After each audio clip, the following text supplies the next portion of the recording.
Welcome to Radha's kitchen. இப்போ நம்ம பார்க்க போகிறது நேந்திரம்பழம் பாயாசம்.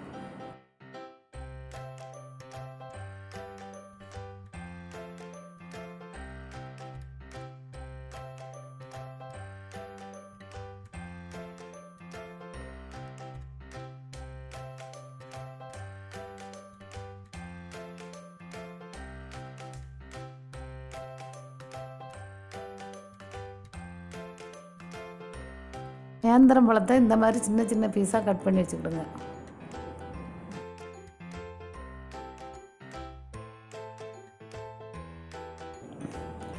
அடுப்பை ஆன் பண்ணிவிட்டு சீனிச்சட்டியை வச்சுட்டேன். இப்போ இதில் 4 ஸ்பூன் நெய் விட்டுட்டு, நெய் சூடானோன்னா கட் பண்ணி வச்சுருந்த நேந்திரம் பழத்தை போட்டு நல்லா வதக்கி கொடுக்கணும்.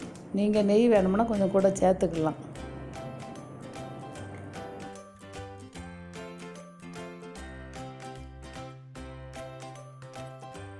இப்போ நல்லா வதங்கின பிறகு 3ஆவதாக எடுத்து வச்சுருக்க தேங்காய் பாலை நான் இப்போ இதில் விட்டுருந்தேன். இந்த தேங்காய் பாலை நான் எப்படி எடுத்தேன்னா, அரைமுறி தேங்காவை நல்லா துருவிட்டு மிக்சியில் கொஞ்சம் தண்ணி விட்டு மிக்சியில் போட்டு அடிச்சுட்டு புழிஞ்சு எடுத்துக்கிட்டேன். திரும்பவும் அந்த சக்கையை போட்டுட்டு அதில் கொஞ்சம் தண்ணி விட்டு அதையும் புழிஞ்சு எடுத்துகிட்டு 3ஆவது இதே மாதிரி பண்ணி வச்சுருக்கேன். அந்த 3ஆவது பாலை தான் இப்போ நான் ஊற்றிருக்கேன். இதை நல்லா மிக்ஸ் பண்ணிவிட்டு 5 நிமிஷம் மூடி வச்சுருங்க. இப்போ 5 நிமிஷம் ஆகிட்டு, இப்போ 15 நிமிஷமாக ஊற வச்சுருந்த ஜவ்வரிசியை கொட்டி நல்லா கிளறி விடணும்.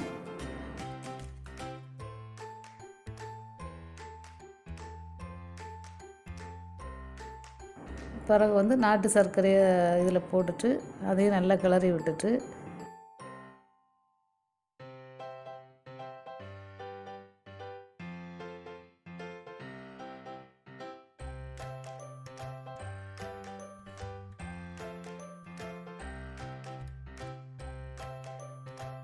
நல்லா கிளறி விட்டுட்டு 2ஆவது எடுத்து வச்சுருக்க பாலை விட்டு நல்லா மிக்ஸ் பண்ணி 5 நிமிஷம் மூடி வச்சிடணும்.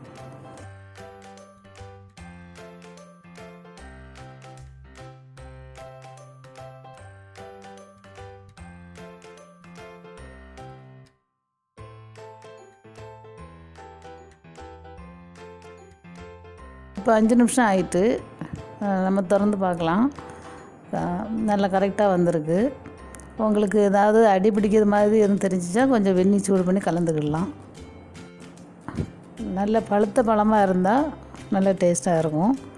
ஆனால் மற்ற பழங்களில் பண்ணால் நல்லா இருக்காது. நேந்திரம் பழம் தான் நல்லா வரும்.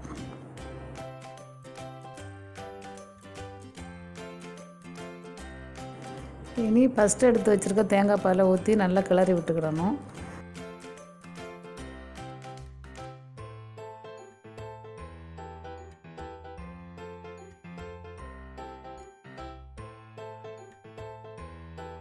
அஞ்சு ஏலக்காய் எடுத்து வச்சுருக்கேன். அதை மிக்சியில் போட்டு கொஞ்சம் சுகரும் சேர்த்து நல்லா அடிச்சுட்டு அதையும் கலந்துட்டு நல்லா மிக்ஸ் பண்ணிவிட்டு ஸ்டவ் ஆஃப் பண்ணிடணும்.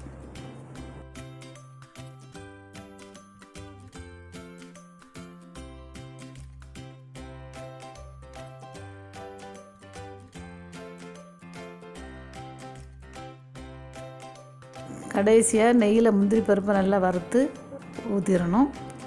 ஊற்றிட்டு நல்லா கிளறி விட்டுருங்க. இப்போ நேந்திரம் பழம் பாயசம் ரெடி.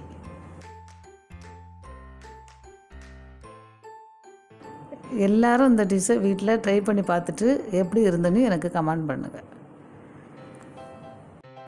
இந்த வீடியோவை இவ்வளோ நேரம் பார்த்ததுக்கு ரொம்ப நன்றி.